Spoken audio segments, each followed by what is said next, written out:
Welcome back in, everyone. This is your boy Berkio, my beautiful bride Brianna. We so glad again to be in front of you guys. We take a little week off as we do when we get done with series, just to kind of recharge and make sure that we are listening to God's word about what should be talked about in a loving, light way. So I think we got that. I hope anyway. Absolutely, absolutely. So, um, I was, looking at myself as we were starting, and I was like, "Are my eyes open? Because y'all, I'm so tired." But we are here, and that's what parenting is about. No, I'm just kidding. I'm just kidding. I'm just being goofy right now. But we talked about parenting, right? So if you didn't catch that series, go back, watch that series, because we are transitioning a little bit from that, but still in the same wheelhouse. We're talking about families overall now. Families overall, and this opening series I think is a good one because the subject matter of what we're talking about tonight is very important, and in our state, it is abysmal. You'll get some stats on that a little bit later, but Ooh, come on, stats. I had to look. I had to find it because Stats. you're gonna be mind blown by it because you don't even know it. I don't. So, I have no idea. I think the biggest thing that we can take away from this story and from this series is the importance of laying the foundation. And we talked about it again, as you alluded to earlier, in our last series about how we raise our children. And so in this one, we're still talking about children in the context of now they're adults. And go ahead. No. I want to catch your wisdom. Go ahead. No, it wasn't that. You was excited to say something. I can see it on your face. My question. Oh, okay. Did it just come to you? Yes. Yeah. She usually has. I had a different question. Okay. But I just was like, ooh, this is a better one. Okay. Well, let's hear that better question. Okay. So we're talking about families, right? And we're gonna be talking about, we may touch on some family members in the Bible. We may touch on some scriptures that are talking about family dynamics. Just, you never know. You got to stay tuned every week. But my question is, if you could pick any family dynamic out of the Bible that reminds you of some part of your family, what story or person would it be? That's a loaded question. I know. So I'm going to tell you mine because mine's easy. So, my mom used to always call me her Samuel, even though I'm a girl, because she had some issues prior to me having a child, and she went through miscarriage and some things. And so she fasted and prayed and everything and wept and cried to God for a child, and then I came. Okay. So she always used to reference the story of Hannah, how she went to pray in town. She went and prayed, and people thought that she was drunk because she was praying so hard because she wanted a child. And she was like, if you just give me a child, I'll give him back to you. And she actually birthed Samuel, which Samuel ended up being like a powerhouse. But she gave him back to the Lord and everything. So that's that's good. Mine's like loose. It's not like exactly like that story. Yeah. But I feel like Joseph. Okay. Because of all of the siblings. You do have a lot of siblings. I have a lot of siblings, right? So on top of that, being the oldest, not that Joseph was the oldest, but he was the leader of the family and made sure that everybody was good once he was in a position. So that's kind of always been my I can see that ideal of what I would like in life, to be able to help my younger siblings, to get them where they need to get to, and where it doesn't hurt my family like it didn't hurt Joseph's. You know what I'm saying? Because he had a wife and 2 sons, probably more. They just named the 2 immediately that I can think of, and he took care of everyone once he was in a position to be able to take care of everyone. And so that's kind of something that's important. Yeah. Yeah, it's something that I would love to do. And I mean, I do in a way. I think in a way I've been able to be a good big sibling, but obviously there's parts that I'm lacking, and everybody lacks in something. But think I'm conscious of the fact that I am lacking in that area. Yeah, But, yeah. but yeah, that's actually a really good question. It's a good one. I Thank like that you. one. Yeah, I like that one. So jumping in, as you kind of was talking about family dynamics, and this first episode is talking about how marriage is really setting the new foundation for your life one, and then how it'll um, set the pattern for your kids too, because Mm-hmm. you are your children's models of what a marriage looks like. Yeah. And so we pull this out of very early Genesis 2:24, where it says, "Therefore a man shall leave his father and mother and be joined to his wife, and they shall become one flesh." Now let's use that loosely as woman or man, right? They have to leave their house Mm-hmm. to become a good wife or a good husband. And this right here is the foundation of what a marriage should look like. Mm-hmm. And my question is, but you'll see the percentages as well, but why is it right now marriages aren't really thriving as they should? Now, I think there are a lot of marriages that are, but we don't get to see all that. But we get to see the bad. So, speaking of the bad, why do you feel marriages aren't as successful as they should be? Well, I mean, there's different reasons depending on the relationship. It could be within the house, far as communication styles, those type of things, or it could be outside circumstances, far as like maybe living expenses, since we're all dealing with that kind of stuff that can put a strain on the marriage. But also, since we're talking about family dynamics, it could also be the fact that people don't realize that your immediate family when you were a kid is changes. Like the definition of your immediate family changes once you get married, and it doesn't mean that They're less than. yeah, Right. yeah, but it's the fact that you have to have that shift in your mind of I still love my parents, my siblings, whatever, but now I have my own household that I have to look at and be accountable for and take care of first. And then you still make sure everybody else is good, but you have to make sure your household is good. And sometimes I think that forgetting that shift of I got to put my house first can cause issues in a marriage. A good part about this too is though they become one flesh. Right. I think with that it becomes communication. Mm-hmm. Right. The communication of a marriage is completely different than the communication that you'll have ever with in your anyone life. else. With anybody else, and it's a fine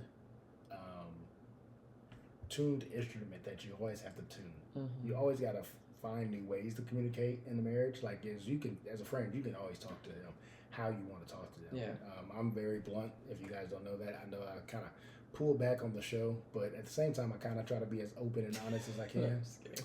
And my wife is not. Now, funny thing, she was like, you go around the about way of how to get to stuff too.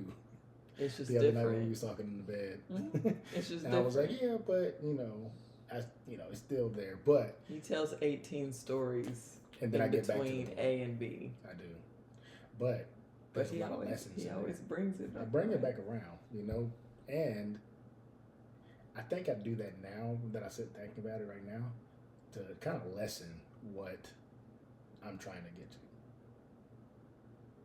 Because I could come out and say X, Y, this. But I think it's just because you're getting wise in your big age. the big age. Yeah. Maybe.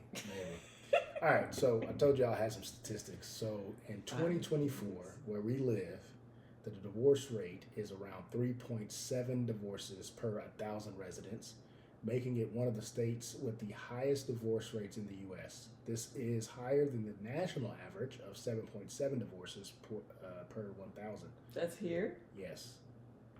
This refined divorce rate per 1,000 is even higher at 19.6.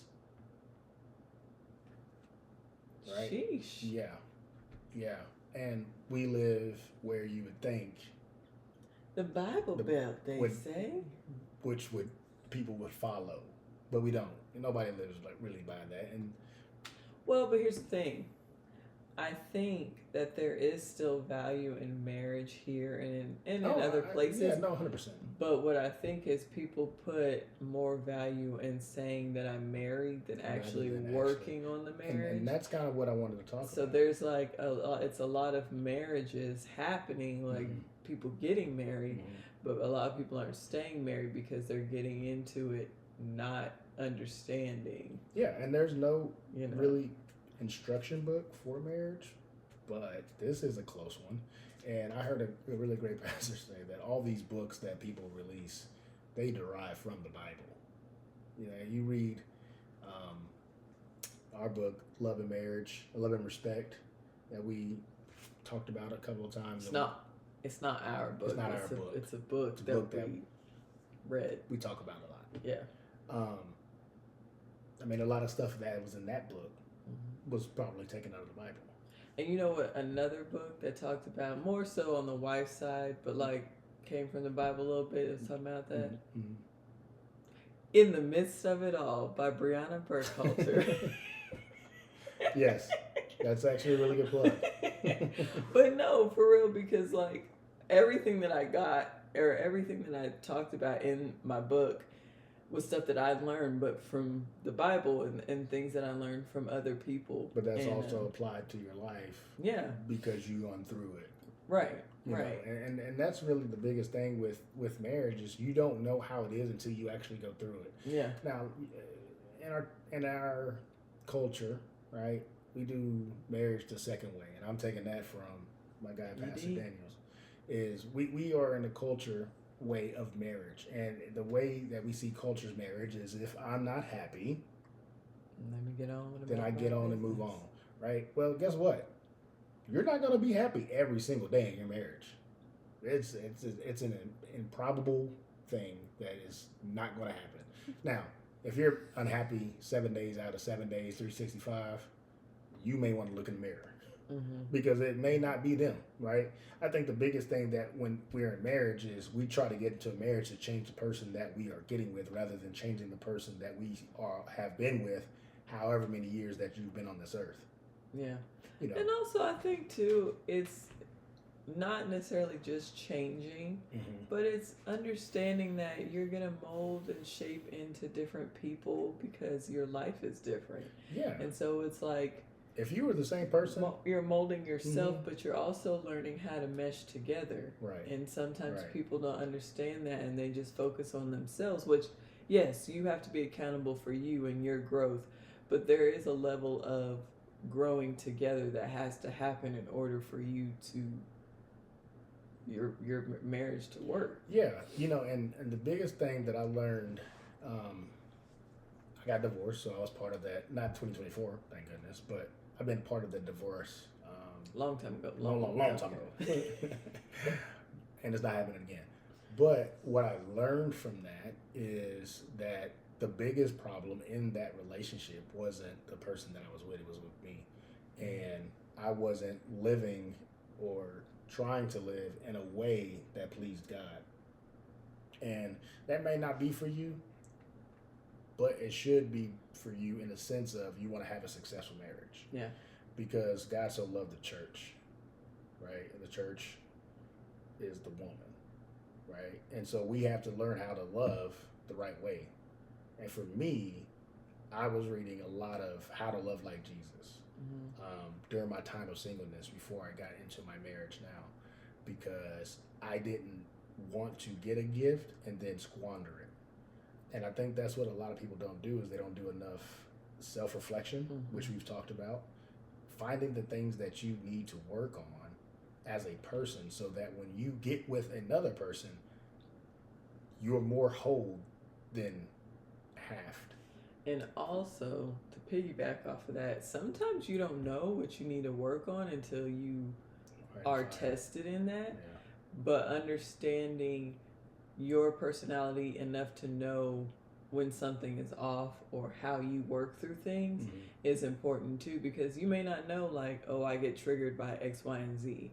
But if you understand or you know when you're off, when you're feeling stressed or when you're feeling upset, then you can see like, oh, I feel like I'm not myself. Let me figure it out. Yeah. And you can work through it, but there is a level of, you have to know yourself to know how to handle yourself and how to handle a new dynamic with another person and how to handle a new dynamic with that person's people. Because we have our own families that we come from, and we don't always get along with them, but we're like, oh, they're my family, I've known them, they're my blood my whole life. But now you got this whole new set of people that you're learning that aren't necessarily your blood, but you are now connected to them through marriage. How do you handle when it's not meshing? Yeah, but again, I go back to the scripture of, therefore a man shall leave, or a woman shall leave their parents. Mm-hmm. And with that, it's, you kind of got to recluse yourself in the early part of your marriage. More so for the fact that you two, now that you're married, the dynamics has changed from boyfriend, girlfriend, fiance, now to married couple. And yes, the conversation should have happened prior to, right, about how you want to handle things and how you think that you should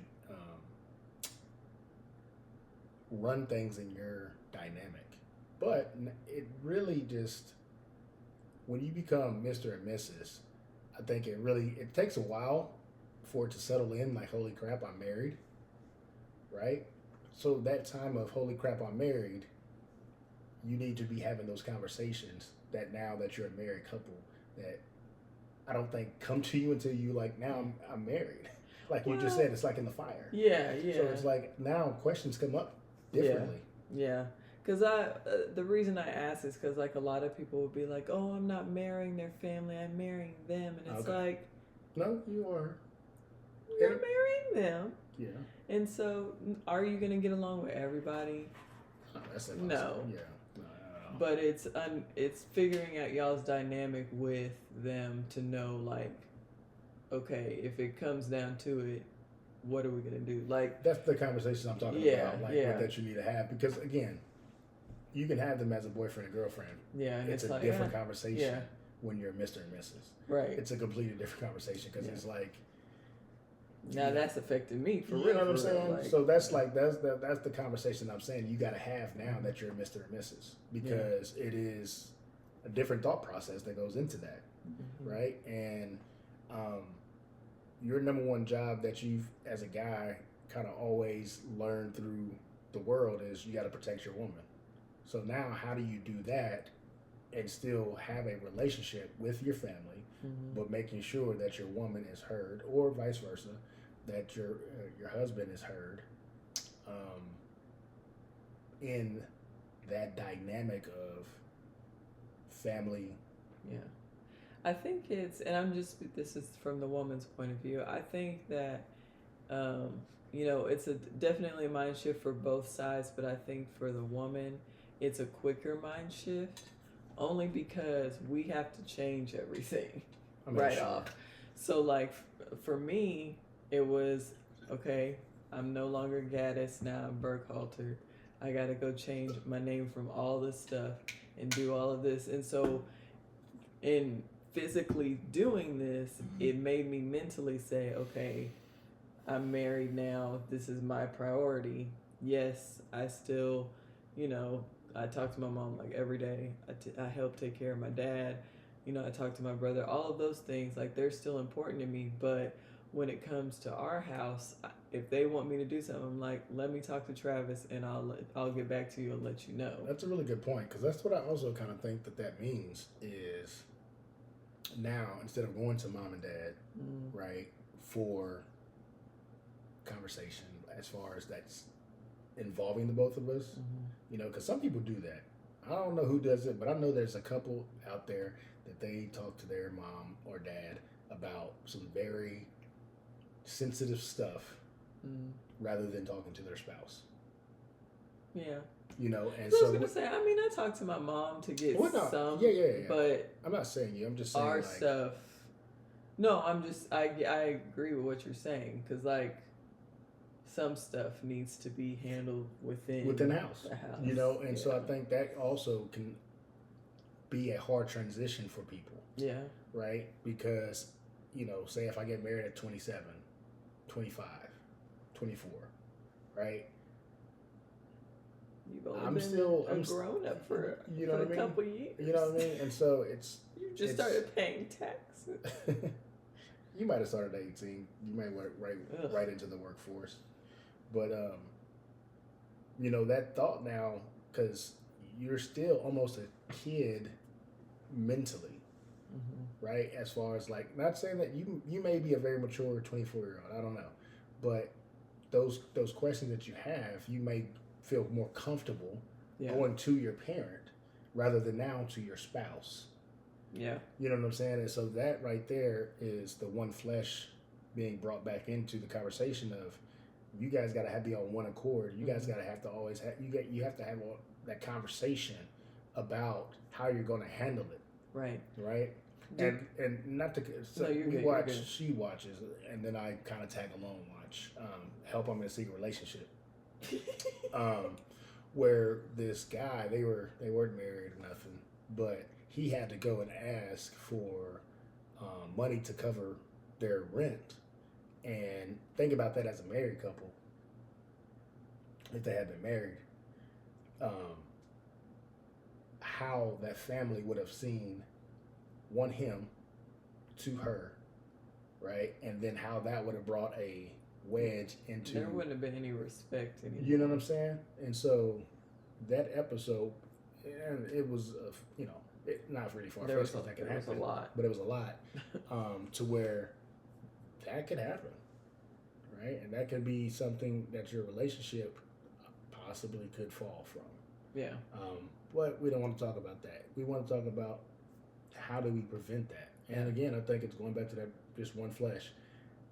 Having money management problems in a marriage, as you said earlier, kind of alluded to that, where no conversation is had about how do we do this spending, because your check is not just your check no more, it's our check. And couples still, you know, like, hey, this is yours, this is mine, and we'll figure it out. That's not the one flesh. You know, that's not working together as a cohesive unit. And so that's also something that I think couples very early on, young, should look into. How do we do this better? Yeah. Because yes, we make X amount of dollars. Yes, we both help out on the bills, but I got my bank account, you got your bank account, and we don't really... I'll say that was like the best thing that we learned during our premarital counseling was, I remember they gave us like a spreadsheet and was like, write out all your bills and figure out how y'all are gonna do this. And I was like, this is not what I was expecting for premarital counseling, but it makes sense because you're putting everything together, and then you get in it and you're like, I don't know, what are we doing? Yeah. Okay, you pay your stuff, I pay. That doesn't work after a while. Everything starts to mesh together, and so then it's like, how do you do this? But that was like something that stuck with me. That can be vindictive. It's like, say, if you have a bill in your name, I have a bill in my name, right? You're like, you got it, right? And it's like, I mean, if the lights get cut off, bro, that's both of ours. Right. We both sit in the dark. You know, so it's like, why? You know, that was something that always like cracks me up. There's people that are like, yeah, I don't cook. You know, my wife does all the cooking. I cooked 6 days out of the 7 this week, or I won't say 6 out of 7. Oh, but say, don't even do me like 5 that. out of 6. Okay, first of all, y'all, because he tried it. I usually cook more. This week has been also, it's been a tough week. Yes, I got 2 little girls that decide they don't want to sleep, and I wake up at 3-4 o'clock in the morning and try to get them down so they don't wake him up. So therefore, I mean, I put them to sleep. I deserve a meal. No, I'm just kidding. But no, we do a good job of just working that dynamic.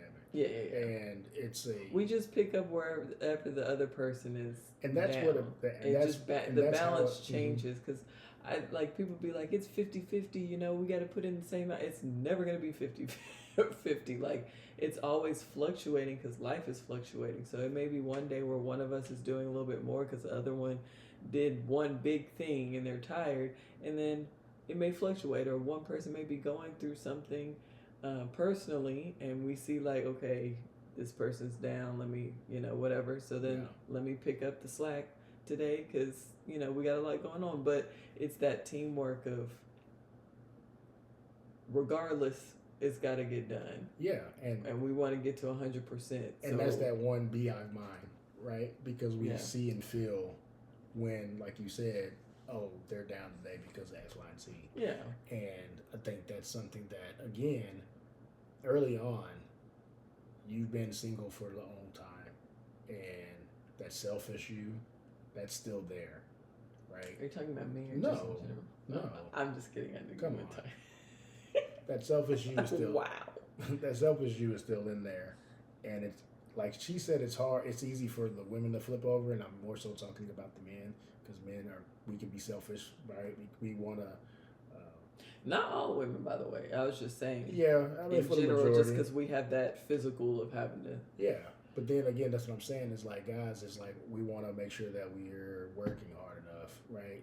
And the selfishness, and we don't see that as selfish because we see it as providing, right? But if I'm gone more hours out of the day working than I am at home, I'm not cultivating that relationship. Right. I'm being selfish in the sense of working to not really work on the thing that I need to work on. Yeah. Like the work is always going to be there. Mm-hmm. That's what I think. And a marriage, it's really hard on guys because we're like, we got to provide, and that's how the world sees us, and that's how we see our worth is made in that relationship, and it can do a number on men mentally. Yeah. And I think for one thing, I've never really told you this, but it's like I get people a little bit more than being in a marriage.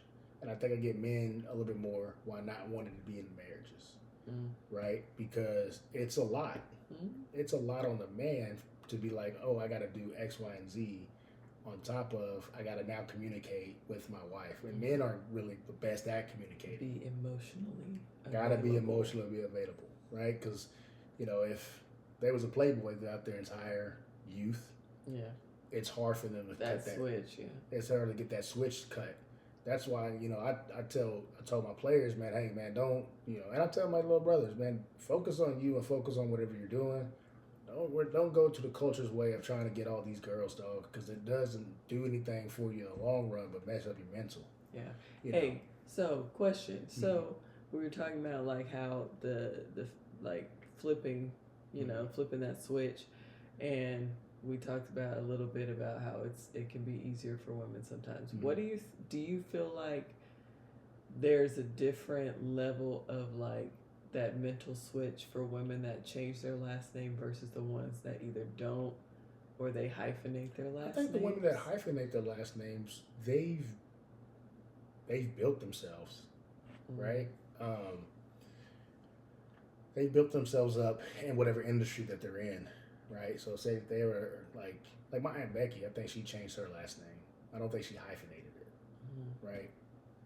And she did a good job of building herself up in the science community and doing that. But say like my bonus mom, Ro, she hyphenated hers because she had a law firm. Yeah. So you know what I'm saying? I think she 100% while she was in that marriage was submissive to my father, to my dad, to my dad. I think she was submissive in a sense of being able to be a wife to him. So I think again it's a I think it's because they built their name and then again maybe I don't know their situation where as far as like they may be that only child, right? And they want to keep their family last name. There's a plethora of reasons why a woman would want to hyphenate her name. people asked me if I was gonna hyphenate my name because of dance, Mm-hmm. and I was like, y'all figure it out. It's me. No. But I think again, I think that's I feel for that woman. Like you wanted to go ahead and get rid of your last name if you got married. Not get rid of. Don't say it like that. Like get rid of it. But it was for you wanted to drop your last name. Is that okay, better? so my thought process was I've always family's been a big thing for me in the sense of me starting my own family. My given family I was not always the closest with because I was raised differently. So my attachment to my last name didn't stem with my family. It literally was just my dad and my grandpa. And so, yes, it's important when I need to use it in the sense of someone connecting with my dad or my grandpa, like, oh yeah, that's, X, Y, and Z. I get that. But far as me being so attached to it, oh, this was the name I had for 30 years or however old I was when we got married, 28 years.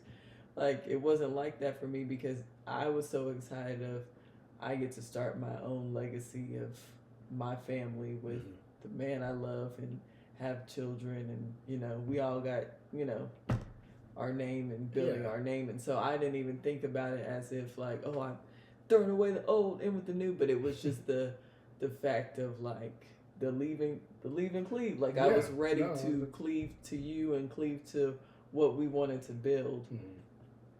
So no, I get that, and I think that is I would feel a majority of as a guy. That's how I would think women would see it. Yeah, you know what I'm saying. But I don't know. I don't know a married woman in the world, but I think that would be a thing that would be kind of the reason why they would as well. But again, like I said, I think because if a woman built her name up and she was a lot of celebrity people keep their names or Nicole Ari Parker, you know what I'm saying? But there were actors before they were got married. But makes sense. We'll say I don't know, her last name before, but Angela Bassett. Her last name. It's Bassett. Yeah, but that's not the husband's last name, is it? Mm-hmm. Right. But they've been married for 20 years. Mm-hmm. You see what I'm saying? So it's she was actually Angela Bassett before she got married. Right. But I would assume in her public life, that's what she goes by. She goes by her, family name. You mean in private? Oh yeah, in private life, my bad. Yeah. Public life she's Bassett, but private life she's Angela, whatever that last name is. Yeah. So I think it kind of works like that way as well. But yeah, and again, you see them and you see that they have one mind because I've seen him talk about her and I've seen her talk about him.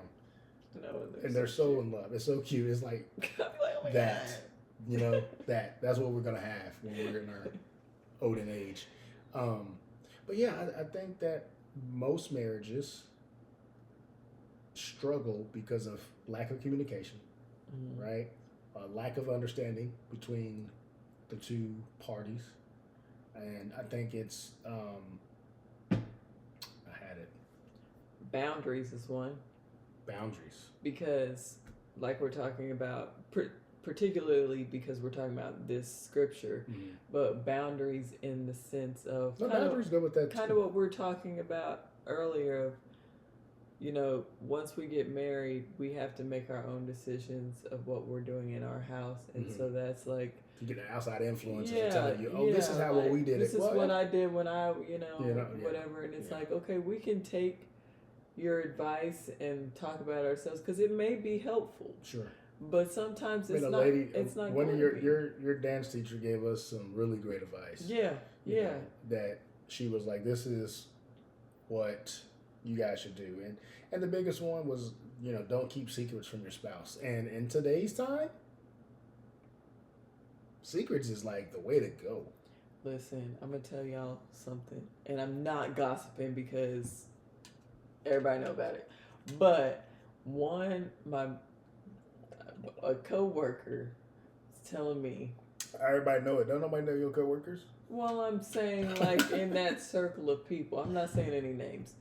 But a coworker was telling me about her Well, yeah, it doesn't even matter. But anyways, a coworker was telling me about her sister-in-law, and she was saying that her brother had told her that like her sister-in-law was spending like they had she had her own credit card like separate from the house one, and he didn't know about it, and she racked up like 15K in debt.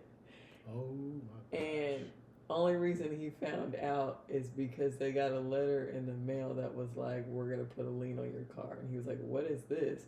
And she was like, "Ah." The truth comes to light someday. And it was like outlandish stuff. It wasn't like she was getting groceries or like getting the kids stuff. She was like going on trips and stuff. Like, but he was thinking it was money from what she was making at work, but it was not. It was from the car. You know, and that's now that's they're like that's not the secret. Yeah.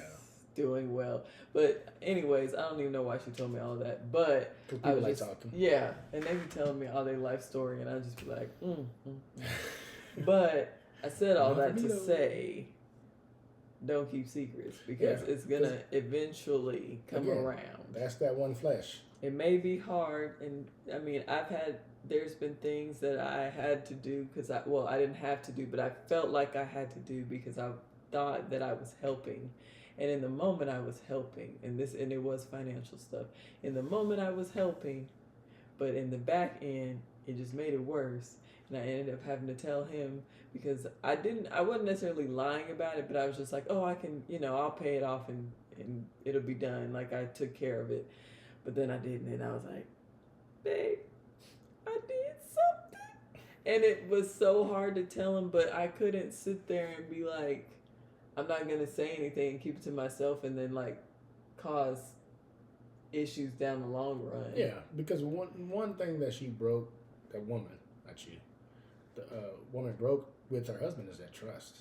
And that's a hard thing to build back in a marriage. Yeah. Like it's probably one of the biggest cardinal sins of marriage.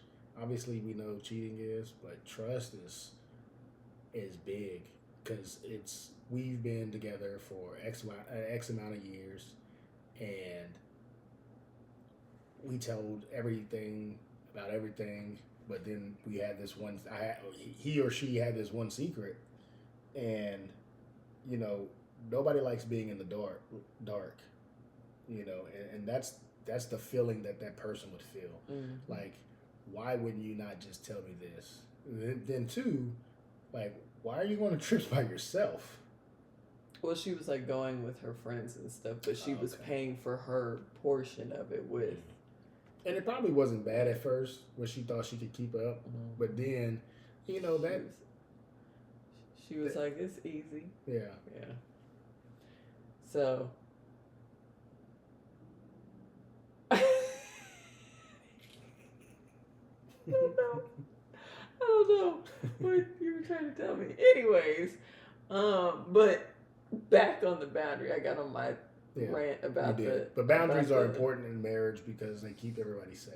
Yeah. And keep everybody from building up fences. And it puts in line people that, so they can start to respect. Because sometimes people just don't know how to understand marriage if they've never been in it. Mm-hmm. So sometimes you have to teach people how to respect the union, and not in a bad way, but just because they don't know. Like, everybody has to learn stuff. So I'll use us for an example, because me and one of your sisters are on good terms now, but we weren't enemies or anything.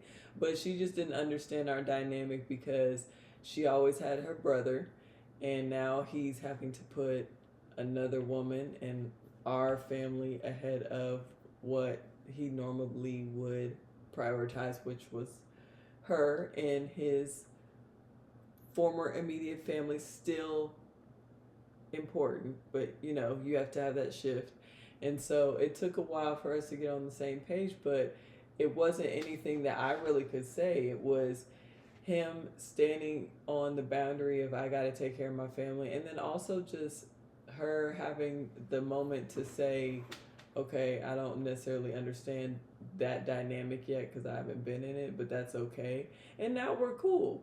Yeah. But you have to teach people, and this is like personally and with relationships, you have to teach people how you want to be respected and treated. So, Yeah, I think that's the biggest part. Just learning things and then being again having an open line of communication with people about the boundary, and again, reinforcing them to know that yes, you're important, yes, you matter, but this is where I gotta put my attention at in this moment. And so, I think when you have those conversations and being open and honest with people, again, it allows that transparency and the doors open and communication can flow. yeah, And they so, might not get it right off, but they'll yeah, get it. and it'll come back around because I think ultimately everybody wants to find a person, and Yeah. that's the biggest thing about life is you want to find a person you can live life with and build life with, and be able to do those adventurous, fun things with, but also go through the hard times with, and being able to trust in one person and to become one flesh. It is a challenge, but it's one of the best challenges that you can possibly do in life because you have your best friend with you, and you'll have somebody to be able to have your back when you want to give up. Absolutely. And it's tough. It's tough to live alone. It's tough to be alone, um, and it's tough to think about that thought of nobody's here for me. And so I will fight for marriage day in day out for anybody that ever wants to talk about marriage, talk about relationship advice, whatever to have you. Don't hesitate to put that in the comments. Reach out to us because we want to be able to be a sounding board for you, but also be a friend in the gap for you about where you feel that you may or may not need to grow. But we appreciate you guys so much for again allowing us to be your voice of reason, and thank you for allowing us to be a part of your life. If there's ever anything that you want to talk about, please put it in the comments so that we can pray on it and be able to get back to you. Again, my name is Coach Berkio. This is my beautiful bride, and this has been Happily Ever After Hour.